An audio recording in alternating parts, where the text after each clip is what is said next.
Om Namo Bhagavate Vasudevaya. Om Namo Bhagavate Vasudevaya. Om Namo Bhagavate Vasudevaya. Today we are reading from Bhagavad-gita, chapter 2, text 30. Okay, I'm going to share the screen.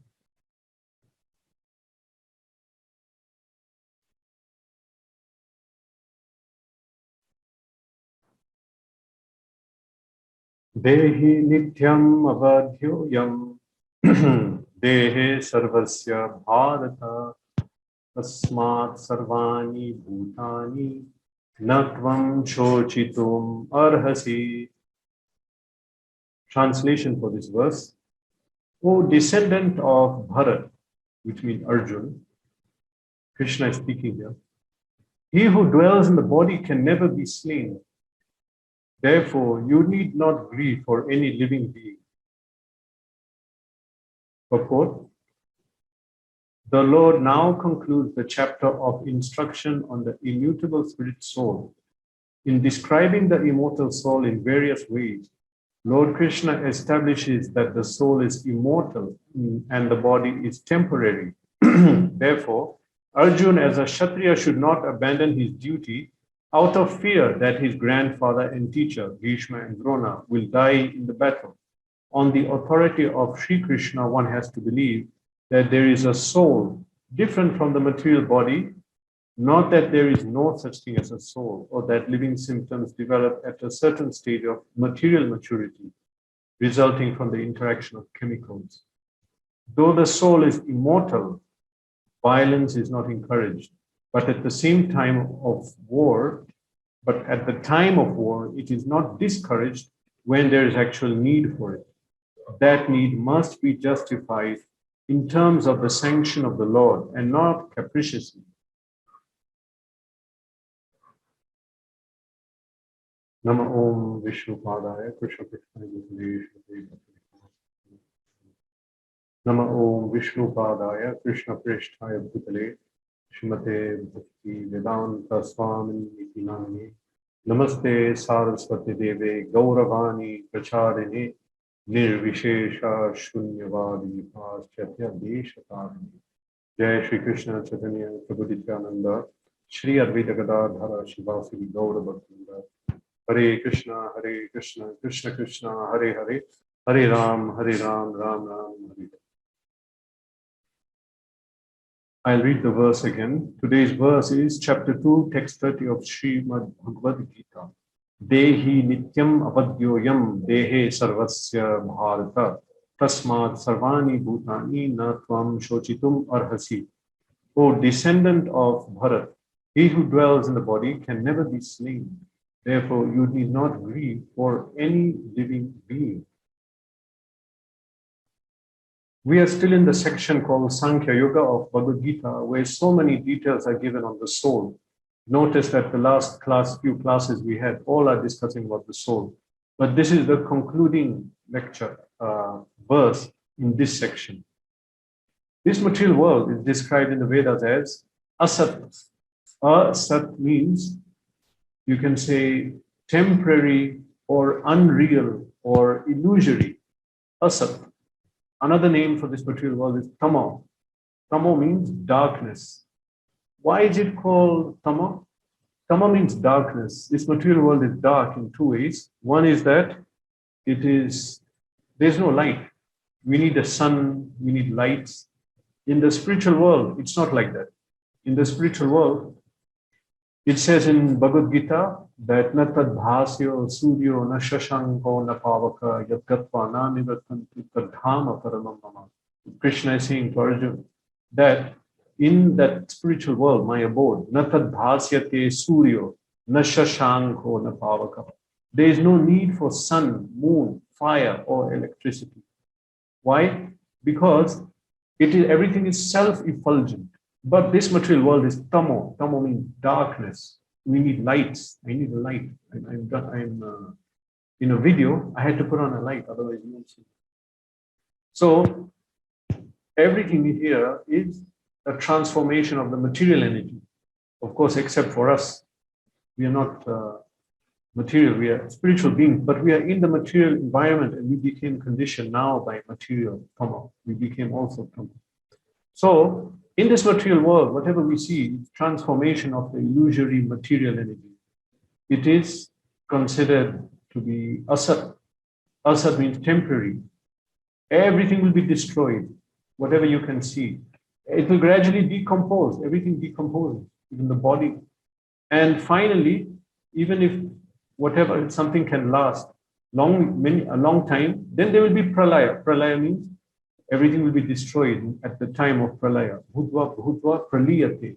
Bhagavad-gita, it says, this material world is created again and again and destroyed again and again.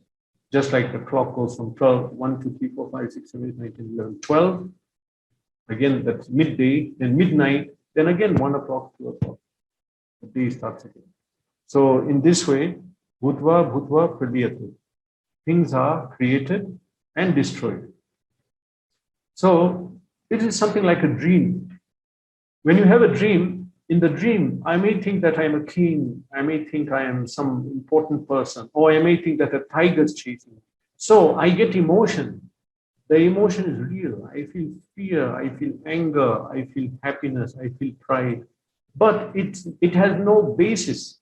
Everything is illusory. For example, when I wake up from that dream, then what I realize that this is all false. So if I was feeling fear, I don't feel it anymore. If I was feeling any depression, I won't feel it anymore. So we have to realize in this material world that it is asat. Nothing is factual, in the sense nothing is actually what it seems. It is a shadow. It is illusory. You know, we are thinking I'm part of a certain country, nation, or family, but actually we are all souls. We have nothing to do with this material world. There are two natures, material nature and spiritual nature. So this is explained in the 7th chapter of Bhagavad-gita. Krishna explains that the material nature, which is known as bhinna prakriti, the nature which is separated from Krishna, separated in the sense that Krishna is not directly, he is not directly supervising that nature. He has delegated it to Maya Devi, Durga Devi. She is delegating the material nature. Okay, so that is the material nature.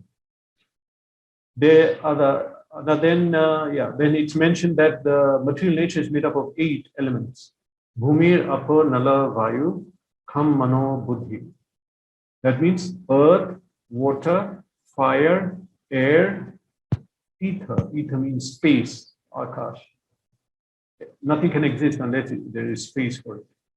Okay, so earth, water, fire, air, ether. And then 3 more, which are subtle. That is mind, intelligence, false ego. So we all have these things in our material body. All these 8 things I mentioned. 8 of these things are in our body. This is inferior energy. Then Krishna says, one verse after that, that aparayam itastva anyam prakritim vidhi me param. Aparayam, out of these inferior energies, apara ayam, these, aparayam itastva anya, there's another energy, anya, aparayam itastva anyam, prakritim vidhi me param, there's another energy of mind, prakriti, nature, which is superior, param, prakritim vidhi me, understand that I have a superior energy. So, prakritim vidhi me param. So the spiritual energy is superior to the material energy. It says clearly in Bhagavad-gita, they are not the same. So for us, there is a difference. If I'm in the spiritual or the material. But for Krishna, there's no difference. If Krishna descends, when he came already, he comes again and again in different forms. When Krishna descends here, there is no material or spiritual. Everything is from him. Anything he comes in contact is spiritual. Spiritualizes. So it's material and spiritual are from Krishna, but matter is inferior and the spirit is superior. Okay, I'll give example. Like in this body, I have my whole body, there's superior and inferior part. For example, the left hand, we are not supposed to use our left hand for giving anything to anyone. It's considered inferior.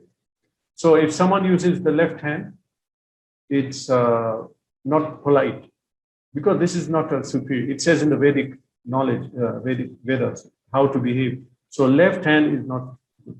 Right hand is used for good things, and it is superior. Although both hands are attached to my body, but one is superior, one is inferior. There are different parts of my body also, like my feet. If I touch someone with my foot, that's not good. But if I touch with my hand, that's okay. If I want to call someone and say, hey, and I call him, but I can't touch my feet. I can't touch someone with my feet and try to call them. That's considered inferior. So my legs, my hands, they're all part of my body. But there is superior and inferior part of the body. Head is superior. So in that way, the energies, although they're all part of Krishna, there are superior and inferior energies. Matter is inferior. Matter, spirit is superior. Matter is, I mentioned, this material world. And spirit is directly Krishna's energy. Here you won't see the spiritual energy. It is the whole of the spiritual world, Vaikuntha, is made up of the spiritual energy. The material energy is inferior, as I mentioned. Now, what is the difference between the spiritual and material energies? So the difference is that the material energy does not have consciousness. Okay, so my phone is not conscious. It's inferior. It's something which cannot move on its own. It cannot speak. It's not conscious. But, however, I have consciousness. So my phone doesn't have consciousness. I have consciousness. And because I have consciousness, I can manipulate the phone. I can take the phone, move it here and there. I can manipulate matter. So I'm superior. So spirit is superior to matter.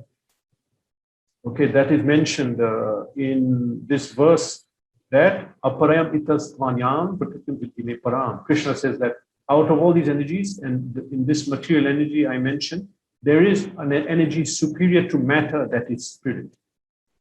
Okay, so everything emanates from Krishna, matter and spirit. Janmadi asya yataha. Srimad Bhagavatam explains that Janma Adi Asya. The first verse of Srimad Bhagavatam, Bhagavad Purana, Krishna says there that, not Krishna, this is Vyasadeva who is writing the Bhagavad Purana. He is saying that Janmadi Asya Yataha. In other words, he's speaking, Yataha means I'm speaking about a person who is Janma Adi Yasya. He is the origin, maintenance, and destruction of everything. So before he begins to compose the Bhagavatam, he says clearly that Om Namo Bhagavate Vasudevaya. I offer my, O my Lord Shri Krishna, son of Vasudeva, I offer my respectful obeisances to you. Then he says, Janmadi Asya Yataha. I offer my obeisance to Lord Krishna. I worship him because he is the supreme truth. Janmadi Asya Yataha. So he's the supreme truth. Everything emanates from him. This is also given in Bhagavad-gita. In Bhagavad-gita chapter 10, text 8, Krishna says that Aham Sarvasya Prabhavo. Everything emanates from me. Mata Sarvam Pravartate. I am source of everything. Matter and spirit. Okay. So I was saying, why is matter considered inferior to spirit? Okay, the reason for that is that spirit has full God consciousness. Now, when I say spirit, we think that we're talking about soul.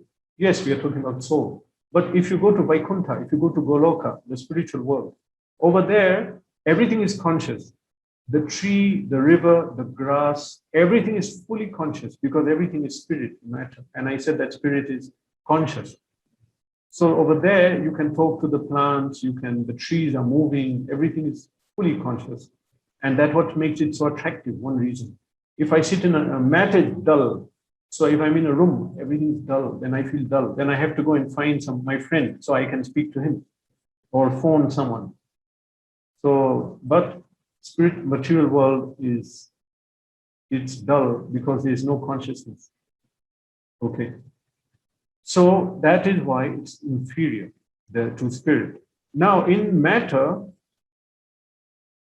they may be like people who are in material consciousness, they are inferior. People in spiritual consciousness are superior. Consciousness, I'm talking about consciousness. Because everything depends on consciousness. Why is a dog inferior to a man? Because a dog cannot hear. If I'm talking Bhagavad-gita, the dog, if he's sitting here, he cannot understand what I'm saying because their consciousness is lower. Then plants have a lower consciousness than dogs. Among humans, consciousness is also varied. So humans, in other words, soul, jiva, soul in a human body can be materially or spiritually conscious. If he's in material consciousness, then the body can have either one of three types of material consciousness: sattva-guna, rajaguna, or tamoguna. That means he may have a mode of goodness. In the mode of goodness, there is some little trace of spirituality. Okay, and if he's not in the mode of goodness, then he's in the mode of passion. In the mode of passion, the consciousness is less. And in the mode of ignorance, tamoguna, there's completely almost no God consciousness. So even within the material world, there are gradations of consciousness or of superiority and inferiority. That depends on the guna. Okay, this sattva gun, rajagun, it applies in many things. Fruits, some fruits are sattvic. Places, the countryside is sattvic. City is rajasic, passionate. And a bar or a brothel are tamogun, extremely negative energy, which will bring down our consciousness. So in that way, consciousness can be affected by matter, and it can have various gradations: sattvic, rajasic, or tamasic. Okay, so matter and spirit, and we said matter is inferior, but within matter we have gradations. When the soul is fully conscious, then that is not even sattvic or rajasic or tamasic. That means he's not in the mode of goodness or passion or ignorance. I don't know, I hope some of you understand these three modes. Gradually we'll speak more about them. If I'll just summarize, I'll summarize actually. What are the three modes of nature? That is the degree of infection of material energy or Maya. We are all infected by Maya. That's why we are undergoing birth and death, and we are in this material world. If the infection is not so much, that is sattvic. That means we still have some kind of spiritual inclination. If there's more infection of matter, Maya, then that is rajasic, rajagun, passion. And if there's a heavy contamination of material energy, such that I cannot perceive that I'm a soul, I cannot have attraction to God at all, that is known as tamasic.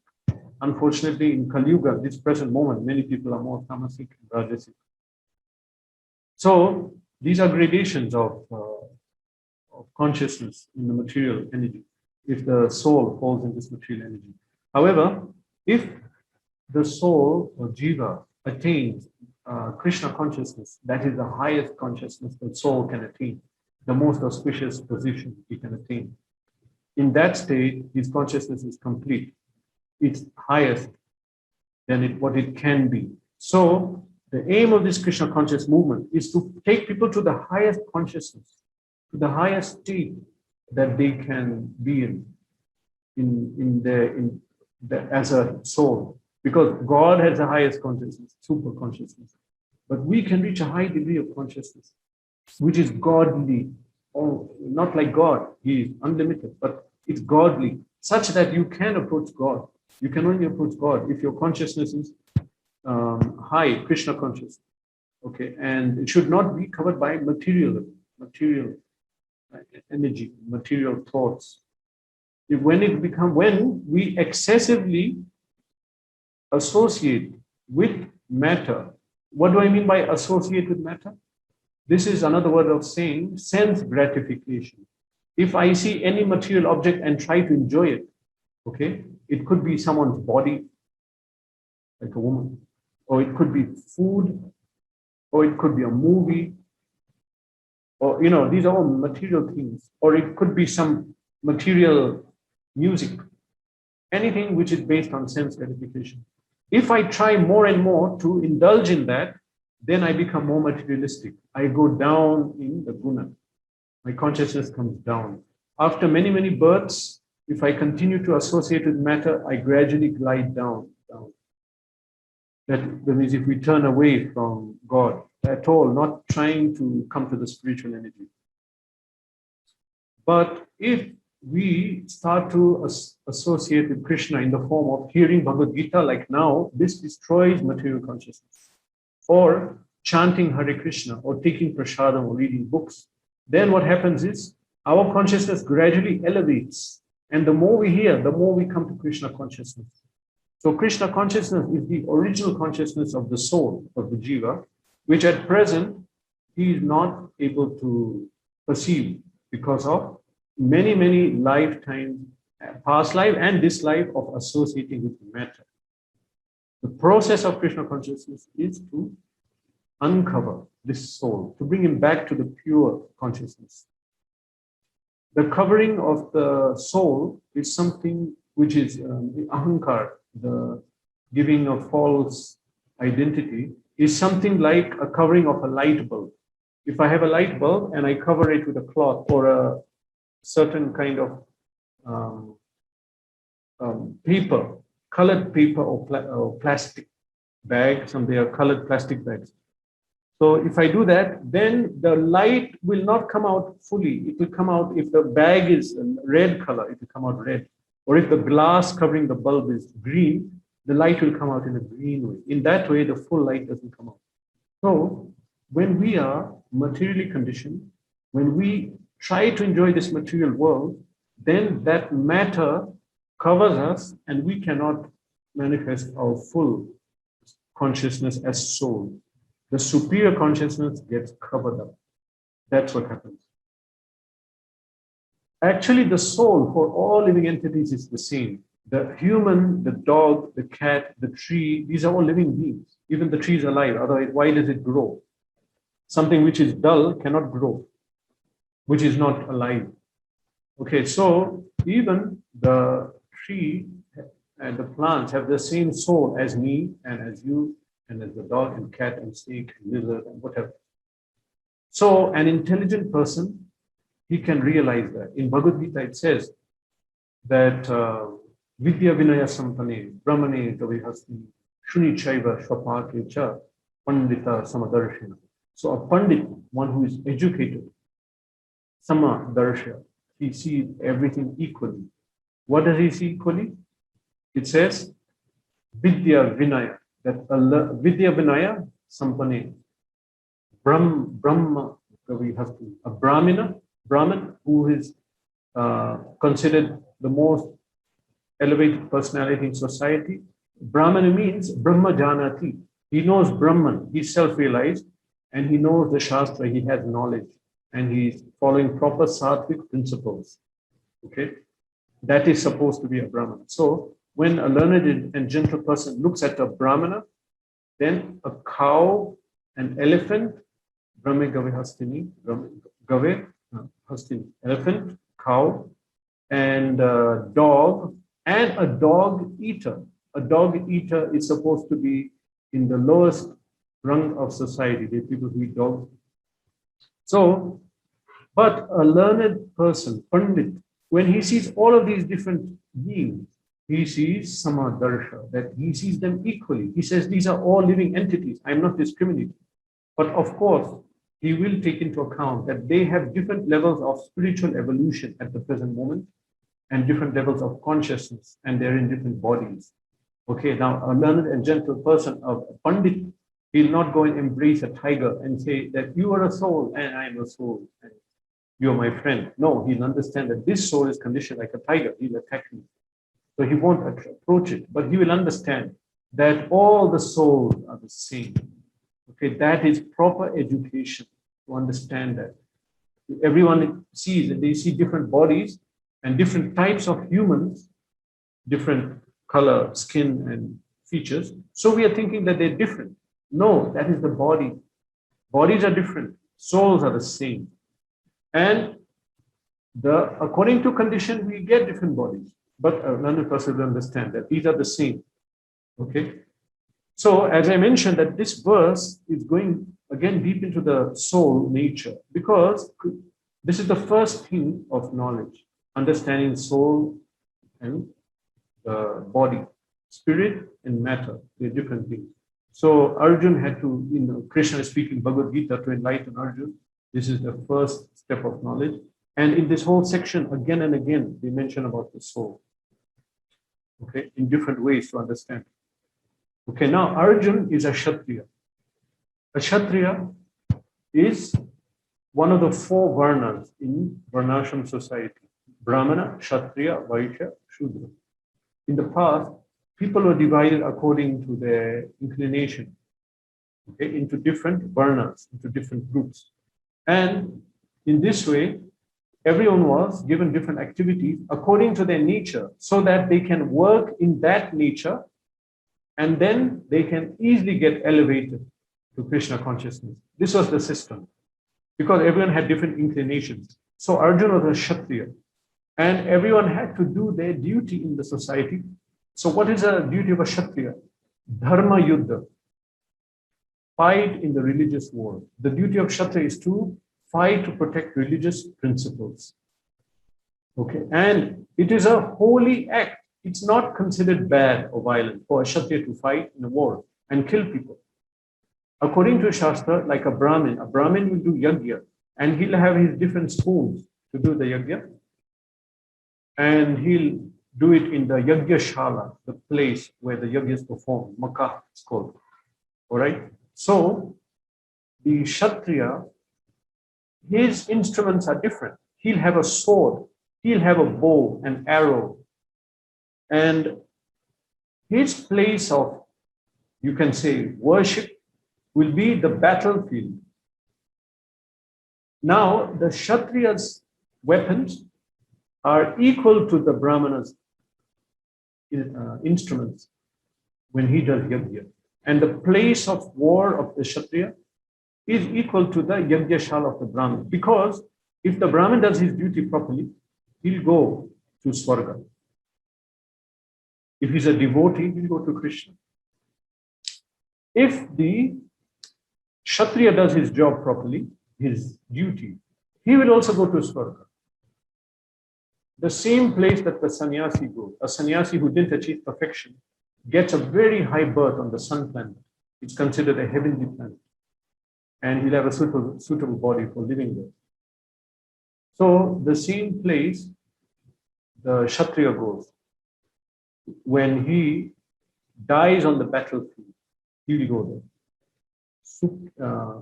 Sukhino Kshatriya Partha Labhate Yudham Idrisham Swargadwaram Apavritam. Krishna told Arjuna that the Kshatriyas who get opportunity to fight in a war where they might die, they're very happy because they may get liberated. They'll go, not liberated, they'll go to heavenly planets. Okay? And Swargadwaram Apavritam, because this war will open the doors of heaven to them, Swarga. Of course, we don't want to go to Swarga. We want to go to Krishna and attain Krishna consciousness. But my point here is that the Kshatriya, his duty is to fight in the war. And if he fights, then this is religious. So Krishna is telling Arjuna, why are you hesitating? Why don't you want to fight? Why don't you want to fight? Why don't you want to do your duty? Okay, he's saying that because the fear of Arjuna is that he's going to kill people. But Krishna is telling Arjuna that you can't kill anyone. No one can be killed because they are all souls. He's repeating this again and again. If anybody works under Krishna or under Bhagavad-gita, fully under, then there is no sin, whatever he does. Even a pure devotee a pure devotee who is fully surrendered to Krishna, if he kills, then there's no sin of killing. But if a normal person kills, then there's a sin. So in this way, somebody who is fully under Krishna, he will not get any sinful reactions. But somebody who is not under Krishna, who is not working on the Bhagavad-gita, he is subject to so many sins of this material world. So that is a consideration. So Krishna is telling Arjuna that why do you think you'll get sin? You will not get sin. Because it is under religious principles, under the duty of a Kshatriya. So I left off saying that the duty of the Kshatriya and the Brahmana is equal. Of course, the Brahmana is on a higher level, but the Kshatriya can get the same position if he does his dharma. Even a woman, if she does her dharma, she can attain heavenly planets. It's not that one has to imitate the other. For example, now, okay, women say we have to have equal rights as men. Or people say, no, why are Brahmanas like that? And Kshatriyas. So the thing is that whatever your duty is, if you perform it, even a Shudra can get elevated. So, and everything is just given in the Shastra, what we're meant to do. Okay. So, in that way, Krishna told Arjuna, just do your duty. You will get all perfection. You will get all glory just by doing your duty. And don't be afraid to do your duty. In this verse, they're speaking about body and soul. This whole section talks about soul and body. People have the idea that I have a body and inside there's a soul or consciousness, which came because of the mixing of the chemicals. But actually, the body depends on the soul. Matter comes from spirit. A seed is planted in the soil, and if the condition is right, then the seed germinates. What does that mean when the seed germinates? It means a soul entered that seed, and then the plant comes and grows. And out of that seed, a mighty banyan tree will grow, or some big tree. Where is that all that matter coming from? All that matter in the tree is coming, it's generated from the seed because the soul is there. When the soul is there, then the body is able to be run. So in that way, we see that this body is subsisting on the soul, the power of the soul. Just like in my body, I'll produce sweat and saliva, and the sweat is salty. So there's an ocean of salty water in this planet. Where did it come from? That's Krishna, the super soul. It came from Krishna. All the matter came from Krishna. And the rocks, soil, everything. So my body, I also produce, because there's a soul in this body, it produces so many byproducts. So in the same way, the soul, the super soul in this universe will also produce different matter, different kind of matter. So in that way, soul or spirit is superior to matter. It's not the same. Okay? Soul is superior. When we talk about soul, spirit, there are two types. There are two types of spirit. Atma and Paramatma. Soul and super soul. The super soul is God, Krishna, his expansion. And I am the Atma. I'm the soul. Now, my body, my soul, me, I am running this body. And Krishna, in his form as Paramatma, is running the universe. This is the difference. I have consciousness, he has super consciousness. The basis of this creation is spirit. Spirit is making everything move. Otherwise, matter is a dull thing, cannot move. Okay, now, in Bhagavad-gita chapter 15, text 13, Krishna says that he's making the whole creation. That was not the planets. The planets are moving. How? He said, Krishna says, I'm carrying them. That's how they're moving. I'm just going to show you the verse.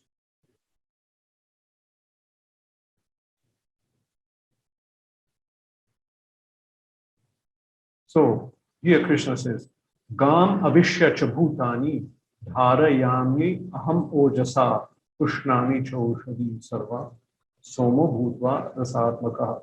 So he says here, I enter into each planet and by my energy they stay in orbit. Krishna is carrying the planet. The spirit, the supreme super soul spirit, is carrying the planets and making them move. This whole material world is moving because of spirit. Spirit is the basis of everything. We have to understand that. We have to come on the spiritual level. That is the basis of everything. One on spiritual consciousness is superior. He even gets siddhis, powers. But of course, devotees don't care about the powers. They just care about serving God. But we get superior powers of living and conquering over matter. A pure devotee doesn't need to eat and sleep. The energy he sustains on his spirit. He has superior energy, power, and he's not limited by gravity, so many things, even time. So that, for example, Narad Muni, he came, he's a liberated soul. He came in Ramayana, Mahabharata, Srimad Bhagavatam, and even in Srila Prabhupada's time, he said that Narad Muni came a few times in his class. So in this way, we see spirit is the whole basis. It is superior to matter. And let's look at a plane, a Boeing 777 or 787, huge plane filled with people. It's flying. Why is the plane flying? How can it fly? And don't say machine, because the same machine is in a plane lying on the ground. But what is making the plane fly is the pilot. The soul has to manipulate the machine or nothing will happen. If the pilot jumps out with a parachute of the plane will crash, even though it has a machine and everything. Okay, and you may say, no, a drone is flying. Yeah, because even then there's a soul, a jiva controlling. So at the end of the day, soul is controlling spirit. Otherwise, nothing will work. A pure devotee, he sees Krishna everywhere. Now we're looking around. Krishna is in everything. Actually, he's in the atom. Andan tarasta paramanu chayam tarastham. He's in the planet Gam avishya bhutani. Okay, and he is in everyone's heart. Sarvasya chaham hirdi sanavishto. Practically, Krishna is everywhere. Even I'm talking now, sound is coming out of my mouth.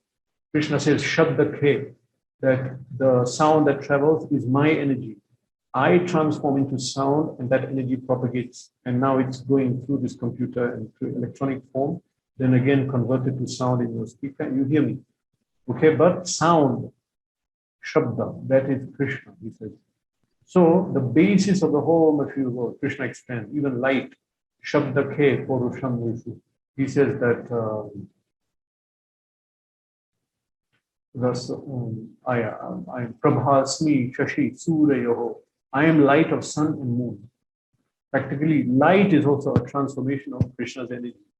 So we see that the whole material world only functions because of spirit in different ways.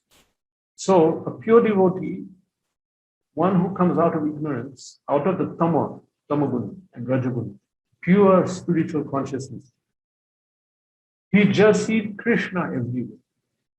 He just understands, because he sees the reality. Reality is that everything Krishna is present. And every animal, every being has soul. So in this way, he sees everything clearly for what it is. Okay, so in that way, a pure devotee is having the correct vision. He sees Krishna everywhere. Premanjana churita bhakti vilochanena santa sadaiva hidayeshu vilokayanti. Prema anjana, with the cream or salve of love of God, he is able to see everything for what it is. So this is a pure devotee. For that, because he comes out of the material consciousness, out of matter and just into spiritual consciousness. So this Krishna consciousness movement is trying to take us to that platform of directly seeing Krishna everywhere. It's not easy in the sense that yes, it is you have to apply yourself, but the procedure is not complicated. But what is difficult is that we don't want to do it. fully. Otherwise, we come on the spiritual platform. Simply by practicing Krishna consciousness, as given in Bhagavad-gita, we can come to that platform of spiritual consciousness. Okay, and this is, the Prabhupada said, the first class religion. It will teach you to see God directly, face to face, and to come out of this illusion, thinking that I am this human being in this country, this nationality. This is illusion. We are souls. We are servants of Krishna. Okay, so Krishna says, how are we going to practice this? Manmana. Krishna says, think of me, manmana bhavamat bhakto, become my devotee.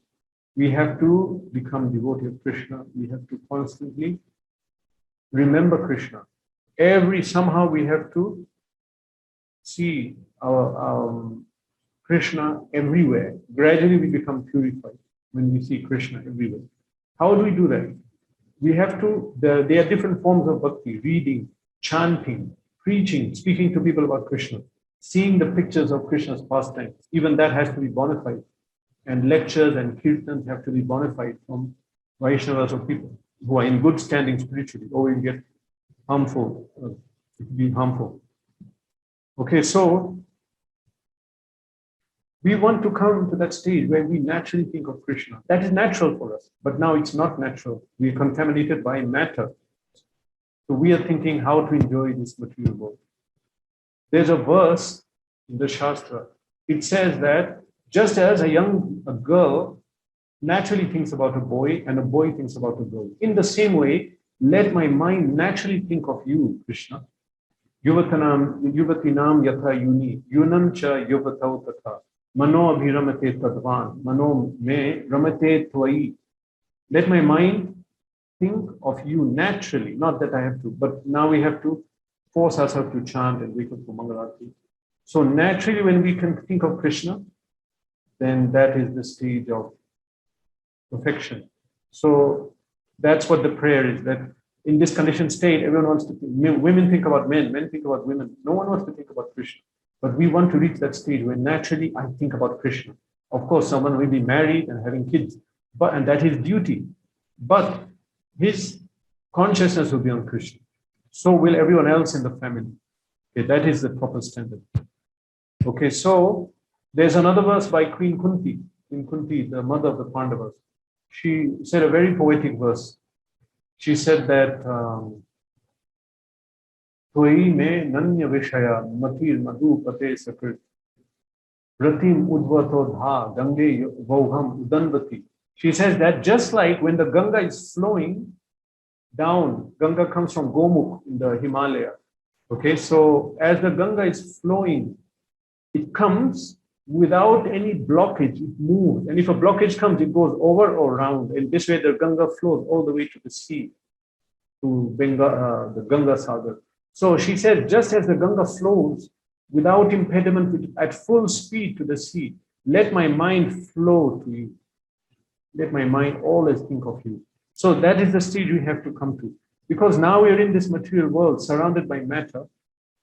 Now we are in the material consciousness and we are wanting to enjoy this matter and to become absorbed in it. But we should gradually come back to our original pure state of spiritual consciousness, to always think of Krishna.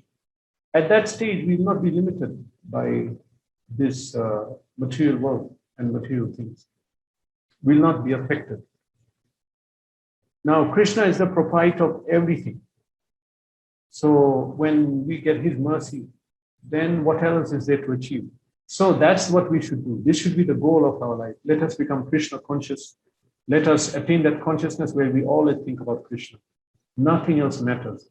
Everything matters in the sense that, okay, I'll work, I'll get some money, I'll support myself, I'll eat enough what I need to eat. I'll do minimum things I need to live, that I don't die. But with all my energy, consciousness, and my effort, where will I push? What direction shall I push in? Spiritual advancement. This is the message of Bhagavad-gita. Krishna says, Manmana bhavamat bhakta. Think of me always. He tells Arjuna that Mam anusmara yudhyacha mayarpita mano buddhi mam evaishisya sankhaya. He said, Tasmad sarveshu kaleshu mam anusmara yudhyacha. He's telling Arjuna, therefore, constantly you should think of me and fight and do your duty of fighting. Do it by always thinking of me. Tasmad sarveshu kaleshu. At every given time, sarveshu kaleshu, mama nusmara, think of me, yudhyacha, and fight. Do your duty, but at the same time think of me. Mayarpita manobuddhi. Put your mind and intelligence in me. Not that I'm doing my duty, doing Krishna's duty, but my mind is on that money I learned, or intelligence is on how I'm going to enjoy this world. No, Krishna says, I want your mind and intelligence, your whole consciousness on me. It's not that Krishna will benefit. He's saying it because we benefit. Mayarpita manobuddhi, mam evashyasya sangshaya. In that way, without a doubt, you will come to me, he tells Arjuna. Yeah, which means us also. Okay, so in this verse, we saw that Krishna was speaking about the concluding verse, which is telling us about the soul being trapped in this body. I'm finding the verse. O descendant of Bharata, he who dwells in the body can never be slain. Therefore, you did not grieve for any living being. So in the whole lecture, I spoke about how there is a soul, it's dwelling in the body, and the soul is superior to matter, and spirit is superior to matter. So we should come on the spiritual platform. Okay, and here Krishna is putting Arjuna on the spiritual platform by awakening his knowledge and realization of the soul, so that he is not on the material consciousness looking at material things. He should come on the spiritual platform. Okay, so that is the conclusion. Okay, Hare Krishna. So if there's any question, someone can ask me now.